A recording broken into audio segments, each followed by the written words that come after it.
Well, it was quite a scary time because I think I had a phone call from Jayesh to say that Tariq and Tolochin had been arrested. And then after that, then I just watched the news, like glued to it without anybody, and really terrified. And Jay said, I wouldn't be surprised if they come questioning you or whatever, because so the 2-3 days leading up, I think it was on the third or fourth day that they came to my house, because I was, I think, one of the only girls that was ever questioned.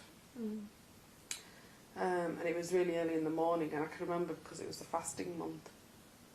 And it was almost like I was expecting them to come, but at the same time terrified, thinking, oh my God, it's going to be awful for the family. And I think I was at Jay's house, because I knew it was going on. On the Saturday I'd gone with my little baby niece up to Jay's house, because he lived in a student house up by the university, to see what was going on and ask him. And while I was there, the police came. And arrested, sort of said they'd taken him for questioning. And I think one of the guys that he shared the house was the president of the student union, and I remember him saying, oh, that's it, he's not going to be coming back. So I went home quite frightened, thinking, oh my God, you know, it was one by one they were kind of coming. So I don't know, I can't remember, was it the next day or the day after that they came for me? And then my elder brother came with me. Most of the other family members were in bed, or my mum didn't know what's going on.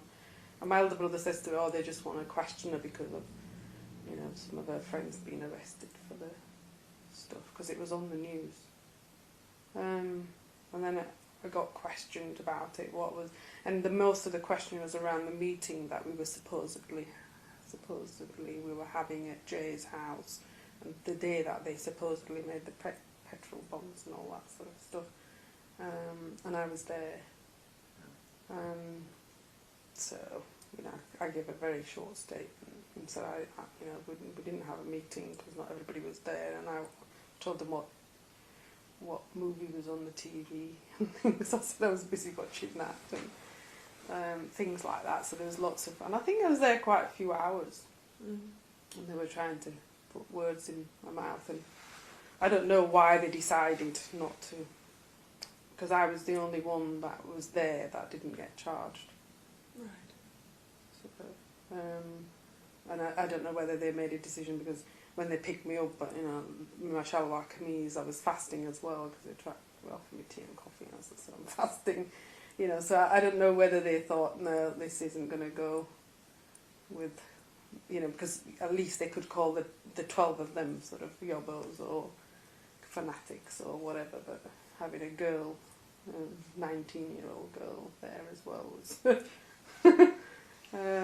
so, and I remember they had, and I suppose the frightening bit about it was they had they put all the pictures, because they asked me about the United Park Youth League, and I was kind of vague about it and said I wasn't really sure if it was a group or we just met.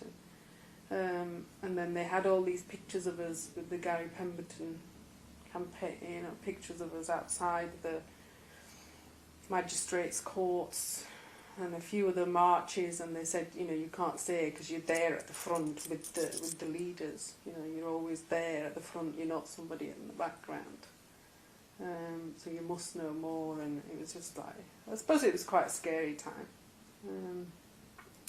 for a family that had never been to the police station.